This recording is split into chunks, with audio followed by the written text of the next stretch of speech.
Des flammes qui dépassent de la rosace centrale. Derrière la façade, le grand orgue se consume sous les yeux impuissants des passants. Ça me fait mal au cœur. Ça me fait mal au cœur parce que c'est un petit bout de la France à chaque fois qui s'en va. Donc je comprends pas pourquoi on les détruit. Ce qui va être un vrai choc, c'est de découvrir qu'il n'y a plus de tribune et il n'y a plus d'orgue à un endroit où c'était quand même un orgue colossal. Nombreux sont les habitants à rester médusés devant la cathédrale. Incrédules, ils déplorent une perte pour le patrimoine culturel de la ville. Je trouve que c'est très triste en fait pour le patrimoine culturel et historique de Nantes, voilà.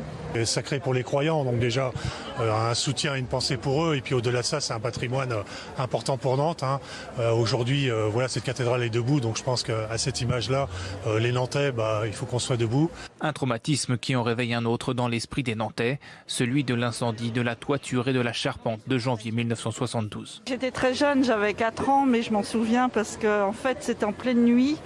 Et c'est en hiver et on voyait les flammes étaient immenses et on voyait, moi je voyais de ma chambre et quand j'ai entendu ça ce matin, ma mère m'a appelé, j'ai dit j'espère que c'est pas comme la première fois.